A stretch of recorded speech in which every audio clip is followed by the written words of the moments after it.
Welcome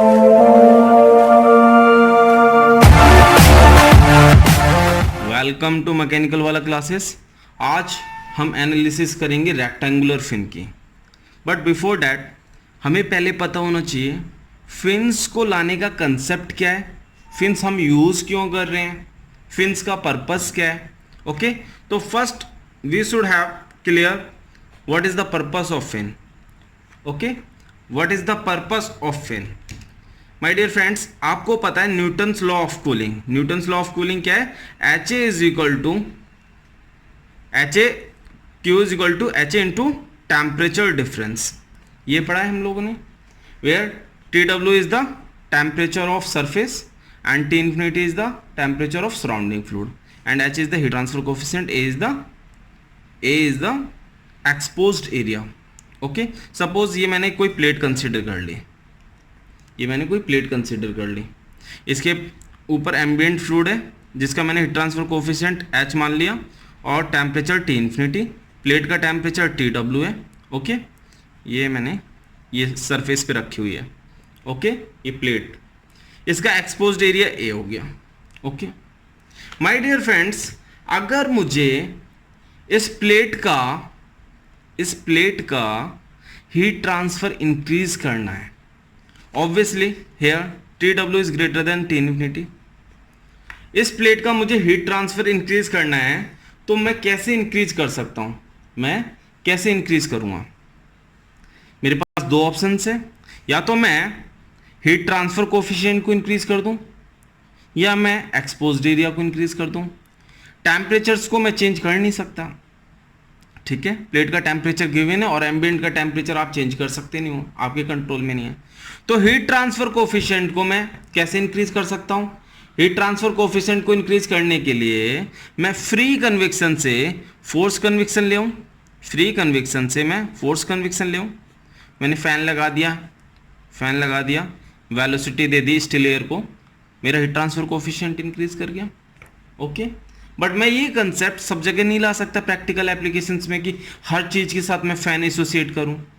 okay, तो मेरे पास दूसरा कंसेप्ट क्या बचता है? मैं एरिया, एक्सपोज्ड एरिया को इंक्रीज कर दूं, contact area, right, exposed area को मैं इंक्रीज कर दूं। तो इससे क्या होगा?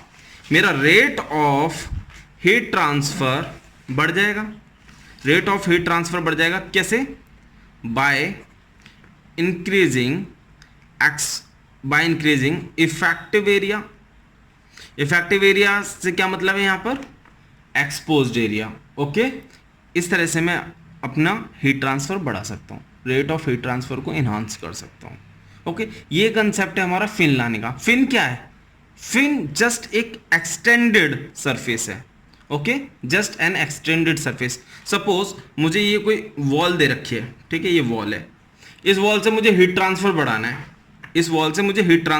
है, तो मैंने क्या करा? इस वॉल में एक एडिशनल इस तरह का सरफेस लगा दिया जिसे हम फिन बोलते हैं। ओके, तो अब देखिए माय डियर फ्रेंड्स, पहले मेरी क्या सरफेस एरिया थी? ये। अब मेरा सरफेस एरिया क्या हो गया? ये पार्ट, ये हो गया, इतना सरफेस एरिया हो गया। इट मीन्स पहले इससे ज़्यादा हो गया सरफेस एरिया। तो मैंने क्या किया? इफेक्टिव सरफेस एरिया को बढ़ाया जिससे मेरा रेट ऑफ हीट ट्रांसफर बढ़ गया। ओके, तो मैं फिन्स को लाने का कंसेप्ट क्या है यहाँ पर कि मैं अपना इफेक्टिव एरिया इंक्रीज करके हीट ट्रांसफर को इनहांस कर रहा हूँ। ओके, इसका यूज़ कहाँ पर होता है? अगर हम एप्लीकेशंस की बात करें तो आपने देखा होगा रेसिप्रोकेटिंग एयर कंप्रेसर्स। मैं लिख देता हूँ कुछ एप्लीकेशंस के नाम। रेसिप्रोकेटिंग एयर कंप्रेसर्स, इंटरव्यूज़ में पूछ लिया जाता है कि फिन्स का आपने यूज़ कहाँ पर देखा है, तो ये एक बहुत अच्छा एग्जाम्पल है रेसिप्रोकेटिंग एयर कंप्रेसर्स। वहाँ पर क्या होता है कि रेसिप्रोकेटिंग मोशन होता है, लाइक दिस। तो क्या होगा? हीट बहुत ज़्यादा जनरेट होती है, तो वहाँ पे क्या होता है? कूलिंग मीडियम वाटर यूज़ करते हैं हम, वाटर को भी यूज़ किया जाता है वहाँ पर, ठीक है, और हम एडिशनल फिन्स प्रोवाइड करते हैं जिससे हम उसकी बॉडी को कूल करते हैं। ओके, तो रेसिप्रोकेटिंग एयर कंप्रेसर्स में आप फिन्स देख सकते हैं, आईसी इंजन्स में देख सकते हैं, वेल नोन अब मोटरसाइकिल में देखिए आपके इंजन के चारों तरफ फिन्स लगी रहती हैं। इलेक्ट्रिक डिवाइसेस में आप देख सकते हैं, मोटर्स देख लीजिए, चिप्स देख लीजिए मदरबोर्ड्स में, ठीक है। आप बचपन से देखते आ रहे होंगे ट्रांसफॉर्मर्स, उसमें आपको फिन्स देखने को मिल जाएगी, गैस टर्बाइंस एटसेट्रा। ओके, ये आपको 4 to 5 एग्जाम्पल्स, अच्छे एग्जाम्पल्स पता होने चाहिए इंटरव्यूज़ के लिए। ओके, तो ये हो गया मेरा कि मैं फिन को यूज़ क्यों कर रहा हूँ, ठीक है। अब हम एनालिसिस करेंगे एक रेक्टेंगुलर फिन की। तो रेक्टेंगुलर फिन की एनालिसिस करने के लिए एक हम पहले 3D डायग्राम बनाते हैं, ठीक है। 3D डायग्राम ड्रॉ करते हैं, ब्लैक यूज़ करता हूँ मैं, ये मैं फिन बना रहा हूँ, okay, like this rectangular fin. Okay,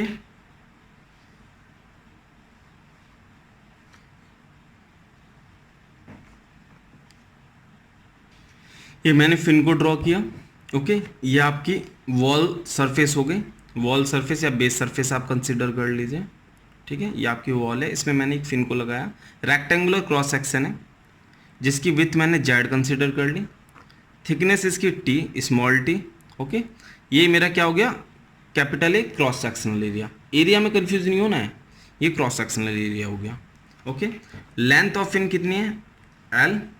okay, ये मैंने x is equal to 0 consider किया, x is equal to 0 means root. Okay, root पर टेम्परेचर कितना है फिन का, जितना इस बेस सरफेस का होगा, तो T naught. Okay, root temperature या आप बेस टेम्परेचर बोल सकते हो, रूट टेम्परेचर और base temperature. Okay my dear friends, अब हम क्या करते हैं, एक डिफरेंशियल x डिस्टेंस पर dx थिकनेस की,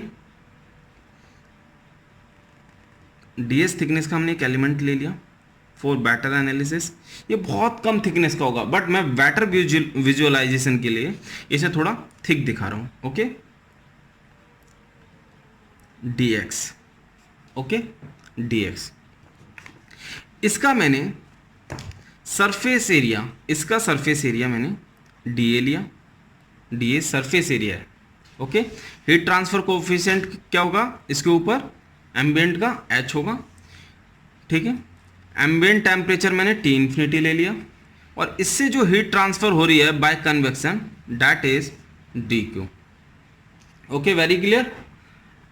फिन के सराउंडिंग में एक फ्लूइड है जिसका हीट ट्रांसफर कोफिशिएंट h लिया है, h watt per metre square kelvin. Ambient fluid का टेम्परेचर T इन्फिनिटी, x, ये डिफरेंशियल एलिमेंट का सरफेस एरिया मैंने dA लिया है। ओके, क्रॉस सेक्शनल एरिया मेरा A है, विथ जेड है, थिकनेस स्मॉल टी है, x डिस्टेंस पे from the root dx thickness की मैंने ये एलिमेंटल स्ट्रिप लिया है। Okay, length of the fin L है। Okay, clear. अब माय डियर फ्रेंड्स, मैं क्या करूँगा, बिफोर गोइंग टू एजम्पशंस, इसका मैं अभी ये मैंने आपको 3D टाइप में दिखाया, मैं इसका आपको क्या करता हूँ, from front side, from the length, मैं आपको एक व्यू दिखाता हूँ लेंथ साइड से, ठीक है, for better analysis. Black pen use कर रहा हूं मैं। ओके, ये मेरी फिन हो गई साइड से, जब मैं देख रहा हूं ये मेरी फिन हो गई, राइट। इस फिन के ऊपर मैं, फिन के ऊपर टेम्परेचर डिस्ट्रीब्यूशन शो करूंगा for better understanding. T, here is T along the y, और here is x, temperature versus length, or you can say along the length। okay, ठीक है my dear friends, इसमें देखिए हमने dx, ये क्या लिया है, dx थिकनेस का एलिमेंट, राइट, dx थिकनेस का, dx थिकनेस का, इस dx को मैं अब यहां पर ले रहा हूं, ये मैंने dx थिकनेस का ये एलिमेंट। अब मैं साइड दिखा रहा हूं आपको my dear friends, side x distance पर था, dx थिकनेस का था, क्लियर। माय डियर फ्रेंड्स, यहां से हीट जो जा रही है दैट इज क्यू एक्स, और जो आउट हो रही है एलिमेंट से that is Q X plus D S, means Q entering at X and Q getting out at distance X plus D X. Okay, clear. Surface से convection हो रहा होगा, सरफेस से कन्वेक्शन हो रहा होगा, जिसे मैंने नाम दे दिया क्यू कन्वेक्शन। ओके, ये स्ट्रिप बहुत कम थिकनेस की डीएक्स, टेम्परेचर मैंने इसका टी। आप थिकनेस में मत जाइए, जो पिक में मैंने एक्सप्लोडेड व्यू में दिखाया, मतलब थोड़ा बड़ा करके दिखाया है आपको, ठीक है, तो कंफ्यूज नहीं होना है। तो यहाँ पर टेम्परेचर टी है। आप ये मत सोच के चलना कि इसमें तो काफ़ी सारे क्रॉस सेक्शंस हो सकते हो, तो टेम्परेचर हर सेक्शन पे वेरी करेगा ऑब्वियसली। हम क्या इसमें लेकर चलेंगे, steady state condition, means temperature is a function of x not time. Okay, तो आप इसमें कंफ्यूज नहीं होना। ये जो डीएस है बहुत कम थिकनेस की स्ट्रिप है। ओके, ये क्यू कन्वेक्शन मैंने कहाँ से शो किया है, आप इसमें देखिए।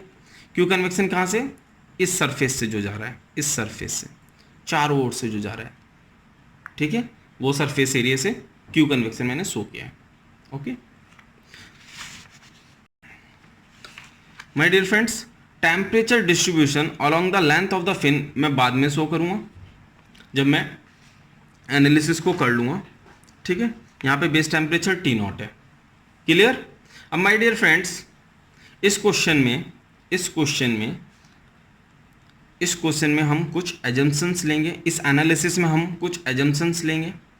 ओके, तो एजम्पशंस ले लेते हैं। बिफोर एजम्पशंस, क्यू कन्वेक्शन कितना होगा मेरा, H a surface area T minus T infinity होगा, इतना होगा, H into A S T minus T infinity.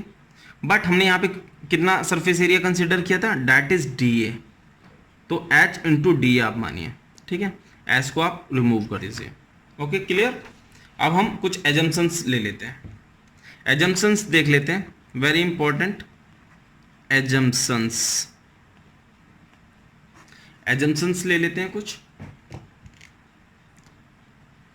The fin material is homogeneous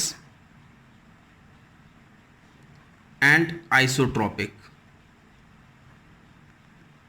okay, fin material is homogeneous and isotropic. My dear friends, आपका time save करने के लिए मैंने assumptions को लिख दिया है पहले से। अब हम समझते हैं कि एजम्पशंस को। Fin material is homogeneous and isotropic. Homogeneous means uniform structure of the material throughout the volume. Okay, isotropic means property is same in all direction at a point. Okay, second condition को देखते हैं, temperature at any cross section of the fin is uniform, that is temperature is a function of x only. My dear friends, temperature हमारा यहाँ पर maximum है root पर, और tip तक आते आते मिनिमम हो जाएगा। Temperature along the length very कर रहा है, temperature along the length very कर रहा है, means temperature is only a function of x only. Temperature at A section time के साथ चेंज नहीं कर रहा है, टाइम के साथ चेंज नहीं होगा, ओनली क्रॉस सेक्शन पर, हर क्रॉस सेक्शन पर चेंज होगा, ठीक है। Temperature is changing at every cross section of the fin along the length. Okay, second, H is uniform, heat transfer coefficient is uniform over the entire surface. Okay, means one value will remain all over the fin. Fourth condition, there is no heat generation rate, means q dot is equal to 0. Contact thermal resistance is negligible. Fin is attached at the wall, means root पर और base पे यहाँ पे कोई contact thermal resistance नहीं है, जिसकी वजह से जो वॉल का टेम्परेचर टी नॉट है वही इसके रूट का टेम्परेचर है, कोई टेम्परेचर ड्रॉप नहीं है। Okay, Sixth condition, heat conduction is steady, means temperature is not changing with time. Temperature is same, temperature at every cross section will remain constant, will not change with time. Her cross section पे temperature time के साथ very नहीं करेगा, temperature time के साथ very नहीं करेगा। Okay, हर cross section पे टेम्परेचर जो होगा कांस्टेंट होगा, हर क्रॉस सेक्शन पर टेम्परेचर सेम नहीं होगा, कांस्टेंट होगा, means temperature will not change with time. आप इस पॉइंट पर देख लीजिए, इस पॉइंट पे सपोज T1 है, इस पॉइंट पे T2 है, T3 है, T4, T5, इस तरह से। तो with the time temperature change नहीं करेगा, along the length temperature change करेगा। जैसे जैसे आप फिन के रूट से टिप की तरफ मूव करोगे वैसे वैसे फिन का टेम्परेचर डिक्रीज होता हुआ जाएगा, डिक्रीज होता हुआ जाएगा। Okay, clear. Seventh condition, one dimension heat conduction exist. My dear friends, one dimension heat conduction means through conduction heat will flow in this direction. With convection heat will also flow. With convection heat will flow perpendicular to surface. Okay. Only one dimension heat conduction we are assuming. Heat is flowing. Heat is flowing in the direction of x. Okay. That's why we have taken in the direction of x. In the case of conduction only. Okay, not in case of convection. Thermal conditions at the tip of the fin to be non-variant in z direction means perpendicular to the plane of paper. Perpendicular to the paper, thermal conditions at the tip vary नहीं कर रही हैं. Okay, clear? My dear friends, एक concept और देखते हैं. Fin, पहले fin का क्रॉस सेक्शन फिन को ड्रॉ कर लेते हैं फॉर बेटर विजुअलाइजेशन और better understanding.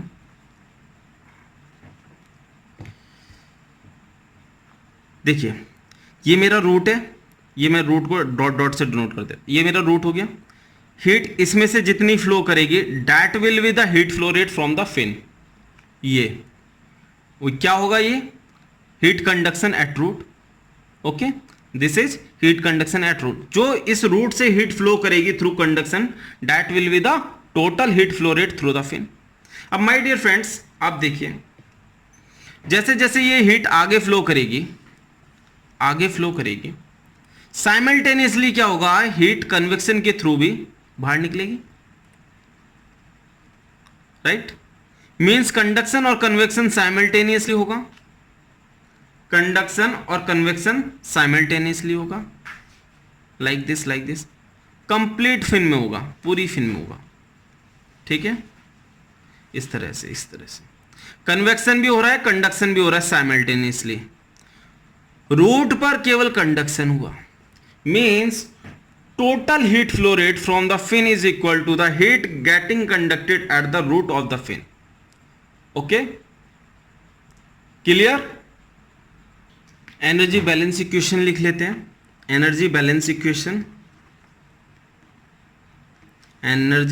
Equation for the differential element क्या होगा, जितना अमाउंट ऑफ हीट कंडक्ट कर रहा है, amount of heat getting conducted into the element is equal to the amount of heat conducted out of the element plus amount of heat convected from the element. Okay, इसे लिख सकते हैं हम Qx is equal to Qx plus dx plus Q convection.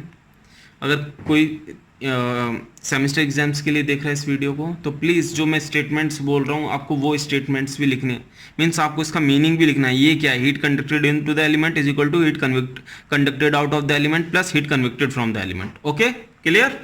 तो ये Qx हो गया. इसे हम Qx plus del by del X Qx dx लिख सकते हैं. Qx प्लस dx को कंप्लीट टर्म को ये हो गया. Q कन्वेक्शन को क्या लिखेंगे, H. dA क्या हो गया मेरा, पैरीमीटर. ये पैरीमीटर हो जाएगा क्रॉस सेक्शन, ठीक है, पैरीमीटर इनटू dx. तो मेरा सरफेस एरिया निकल आएगा into T minus T infinity.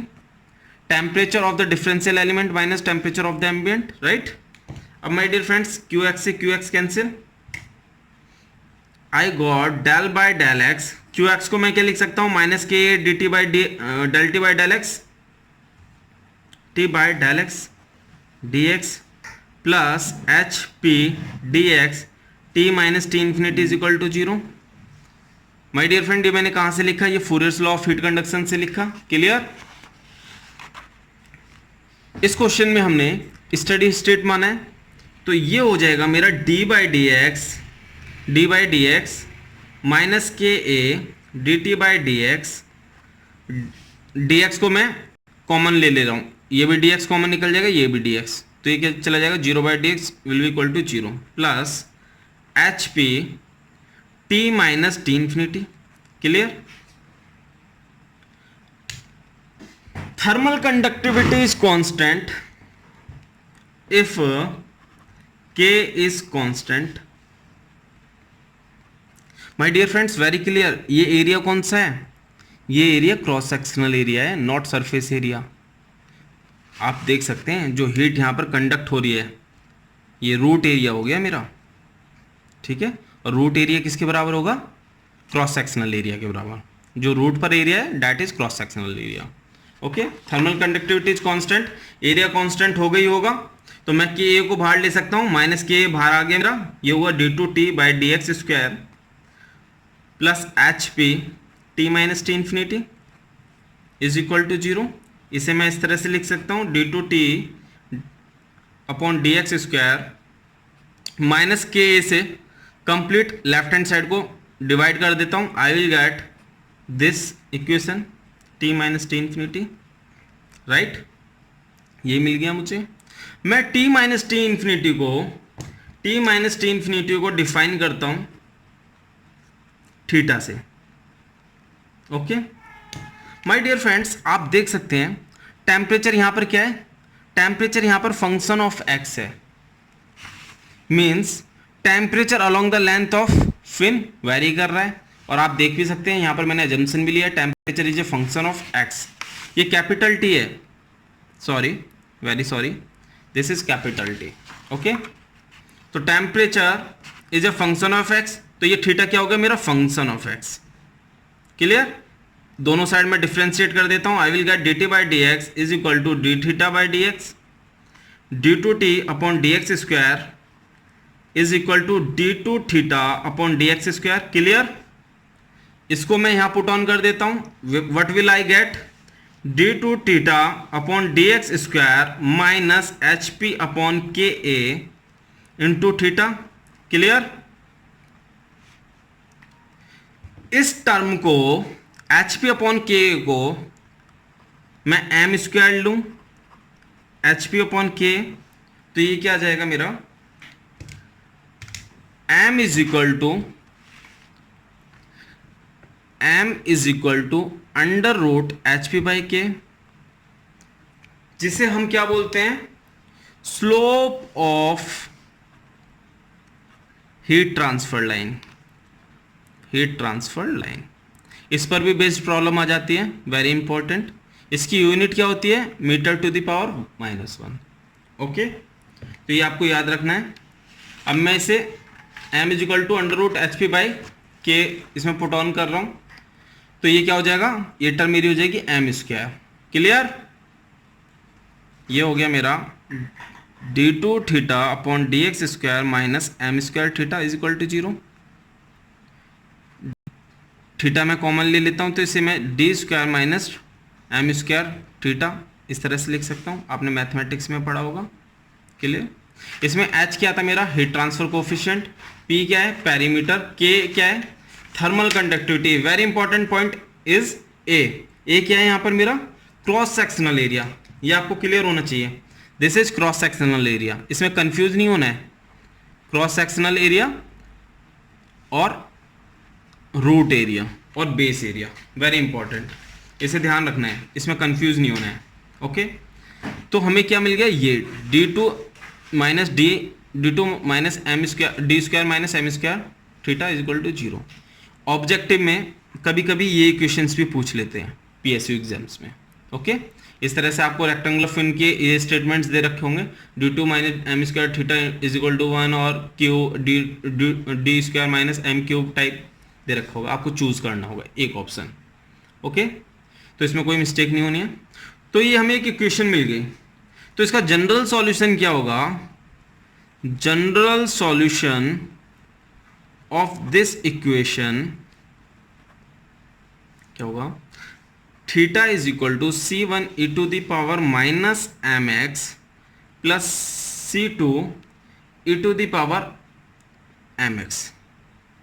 ठीक है, या आप कह सकते हैं ये हमारी कैरेक्टरिस्टिक इक्वेशन थी, आप इंजीनियरिंग मैथमेटिक्स में पढ़ेंगे। Characteristic equation with roots plus M and minus, दो रूट्स हो गए। ठीक है, अगर आप इस इक्वेशन को देखें, इस इक्वेशन को, तो आपको क्या मिल रहे हैं? दो constants. Clear? C1 and C2 are constant of integrations, integration. ये आप कहां से फाइंड आउट करेंगे? आप ये कहां से फाइंड आउट करेंगे? आप करेंगे इन्हें boundary conditions. Okay, to be obtained from boundary conditions, जो कि मैं आपको नेक्स्ट क्लास में बताऊंगा। To be obtained from boundary conditions, और वो भी ब्रीफ में बताऊंगा। To be obtained from boundary conditions. ठीक है, क्लियर? तो ये हमारा टेम्परेचर डिस्ट्रीब्यूशन की इक्वेशन आ गई, general solution of this equation. या टी माइनस थीटा क्या है यहाँ पर? T minus T infinity is equal to C1 e to the power minus M X plus C2 into E to the power M X. Clear? यह मैंने prove कर दिया, exam में ये प्रूव पूछ लिया जाता है। अब मैं आपको बताता हूँ, जो मेरा टेम्परेचर है,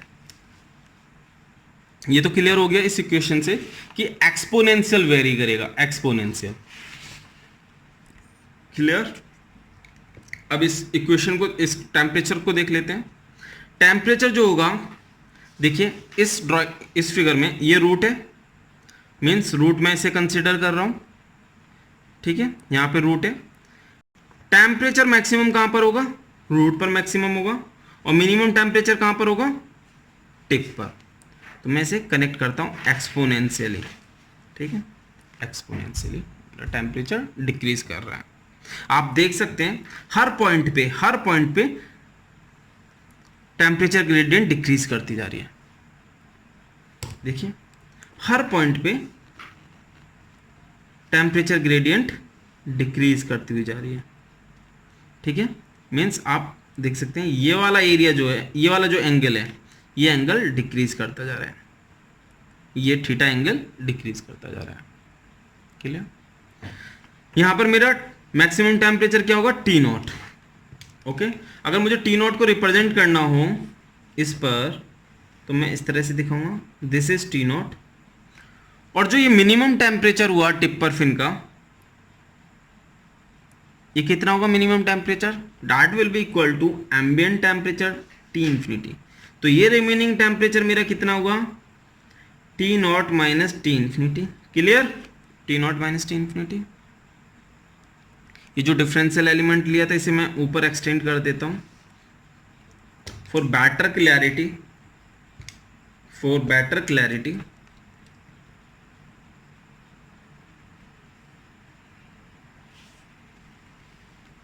ठीक है, ये थिकनेस कितनी है? dx। टेम्परेचर डिफरेंस देख लीजिए आप, ये टेम्परेचर डिफरेंस कितना है? tt। क्लियर? ये हो गया आपका टेम्परेचर डिफरेंस, और ये हो गई आपकी थिकनेस। ये आपकी temperature profile, temperature profile. Starting में क्या होगा? हीट ट्रांसफर बहुत फास्ट होगा, क्योंकि टेम्परेचर डिफरेंस ज्यादा है, T नॉट और T इन्फिनिटी का डिफरेंस ज्यादा है। जैसे जैसे आप फिन की टिप की तरफ मूव करेंगे, वैसे वैसे टेम्परेचर डिफरेंस कम होता जाएगा, और आपकी जो हीट ट्रांसफर होगा वो भी आपका स्लो होता जाएगा। ठीक है, आपका जो हीट ट्रांसफर होगा वो भी स्लो होता हुआ जाएगा। ये जो हीट ट्रांसफर लाइंस हैं, इसका जो स्लोप होता है उसे हम किससे डिनोट करते हैं? m से, जो कि हमने ये फाइंड किया, m is equal to under root H P upon K. इसका भी एक कर्व देख लेते हैं, इंपॉर्टेंट क्वेश्चन बनता है इससे भी। एक क्वेश्चन इस तरह का पूछ लिया जाता है ऑब्जेक्टिव्स में। आपको इस तरह का कर्व दे रखा है, T minus T infinity upon T not minus T infinity versus X का, थीटा अपॉन थीटा नॉट का, और आपको slope of heat transfer lines दे रखा है m1 m2 m3। तो आपसे ऑप्शंस आंसर्स पूछ लिया जाता है m1 m2 m3 में से कौन सा बड़ा है? ये सही सीक्वेंस है, m1 is smaller than m2 is smaller than m3। Means जैसे जैसे m बढ़ता जा रहा है, आपका slope of heat transfer lines बढ़ता जा रहा है। आप देख सकते हैं slope of heat transfer lines बढ़ता जा रहा है। पर्टिकुलर के लिए तो डिक्रीज करेगा, लेकिन अगर आप कंपैरिजन करेंगे, तो सबसे ज़्यादा slope of heat transfer lines किसका आएगा, इसमें से M1 M2 M3 में से M3 के लिए आएगा। आप इससे देख सकते हैं कि T minus T infinity upon T not minus T infinity की वैल्यू अगर M बढ़ता है तो value at the tip of the fin decrease कर रही है। सबसे नीचे C की वैल्यू आ रही है, सबसे नीचे टेम्परेचर इसकी वैल्यू आ रही है, देखिए T minus T infinity upon T not minus T infinity की वैल्यू आ रही है सबसे नीचे। सपोज मैंने वैल्यू मान ली इसकी, सपोज इसकी वैल्यू मैंने मान ली T minus T infinity upon T not minus T infinity की M3 के लिए टिप पर मैंने कंसिडर कर लिया सपोज 0.5, राइट। तो देखिए यहाँ से क्या हुआ, T infinity plus 0.5 T not minus T infinity. Clear. जितना ये नीचे होगा उतनी वैल्यू मेरी डिक्रीज करती जाएगी, ये जितना छोटा हुआ ये कंप्लीट टर्म उतनी छोटी हो गई। जब ये टर्म छोटी हो गई तो मेरा ये टेम्परेचर जो टिप का है, फिन का, टिप ऑफ फिन का, वो अप्रोक्सीमेट टू एम्बिएंट टेम्परेचर हो सकता है। तो इन ऑब्जर्वेशन से क्वेश्चंस बन सकते हैं। क्लियर। तो आपको ये याद रखना है, जैसे जैसे मेरा slope of heat transfer line बढ़ता जाता है T minus T infinity upon T not minus T infinity की value at the tip of the fin decrease करती जाती है। ओके। अब पर्टिकुलर एक क्वेश्चन पूछ लिया जाता है इंटरव्यू में, why tapered fins are provided, why tapered fins are provided, ये क्वेश्चन इंटरव्यू में पूछ लिया जाता है। तो देखिए माय डियर फ्रेंड्स, ये रूट है हमारा, ये क्या है, रूट है, इसे ओ से नोट कर देता हूं, ये रूट है। जैसे जैसे रूट से along the length of fin tip की तरफ मूव कर रहे हैं, ये रूट है और ये मेरी टिप है, वैसे वैसे टेम्परेचर ड्रॉप करता जा रहा है एक्सपोनेंशियली। कैसे ड्रॉप कर रहा है, एक्सपोनेंशियली, एक्सपोनेंशियली। जो जनरल सॉल्यूशन निकाला था उसमें आपने देखा था theta is equal to C1 e to the power minus mx plus theta two e to the power minus mx। ठीक है। टेम्परेचर मेरा ड्रॉप करता जा रहा है एक्सपोनेंशियली। आप इन्फिनिटली लॉन्ग फिन का केस कंसीडर कर सकते हैं, इन्फिनिटली लॉन्ग फिन का, तो एक्सपोनेंशियली। मैं आपको नेक्स्ट क्लास में सारे डिफरेंट केसेस दिखाऊंगा, 4 से 5 केसेस होते हैं। ठीक है। तो जैसे जैसे मेरा टेम्परेचर टिप की तरफ डिक्रीज करता जा रहा है इसमें, राइट, मीन्स मुझे फिन पर मिनिमम एरिया चाहिए। जब वहां पर टेम्परेचर ज़्यादा नहीं है तो वहां पर मैं इफेक्टिव एरिया ज़्यादा क्यों दूंगा। इट मीन्स रूट पर टेम्परेचर मेरा मैक्सिमम है और टिप पर एरिया मेरा टेम्परेचर मिनिमम है। क्लियर। टिप पर मेरा टेम्परेचर मिनिमम है और रूट पर मैक्सिमम है। जहां पर मैक्सिमम एरिया होगा वहां पर मैं इफेक्टिव एरिया ज़्यादा प्रोवाइड करूंगा। क्लियर। इफेक्टिव एरिया मोर प्रोवाइड करूंगा मैं, और जहां पर मेरा टेम्परेचर कम होगा वहां पर मैं इफेक्टिव एरिया मिनिमम प्रोवाइड करूंगा। अदरवाइज मेरी मटेरियल कॉस्ट बढ़ेगी, क्योंकि उसका कोई पर्पस नहीं है। जब टिप पर टेम्परेचर मिनिमम है तो वहां पर मैं मैक्सिमम मटेरियल क्यों डिपॉजिट करूंगा। क्लियर। तो यही ग्राफ से, इसी ग्राफ से इसको समझा जा सकता है। इंटरव्यू में अगर पूछे आपसे तो आप फर्स्ट ग्राफ ड्रॉ करिए कि temperature along the length of the tip, along the length of the fin decrease करता जाता है, जो कि टिप पर मिनिमम होता है, रूट पर मैक्सिमम टेम्परेचर होता है। रूट पर मैक्सिमम टेम्परेचर है, इसलिए वहाँ पर हम मैक्सिमम, वहाँ पर इफेक्टिव एरिया हम ज़्यादा प्रोवाइड करते हैं ताकि हमारा ज़्यादा से ज़्यादा हीट ट्रांसफ़र हो, और टिप पर हम मिनिमम एरिया प्रोवाइड करते हैं। ओके, आई होप आप सभी को क्लियर हो गया होगा। अगर आपको वीडियो पसंद आई हो प्लीज़ लाइक करें, शेयर करें, सब्सक्राइब करें। रेगुलर अपडेट्स के लिए please ring the bell. Next class में हम देखेंगे फिन्स के डिफरेंट केसेस क्या होते हैं। Okay, thank you so much.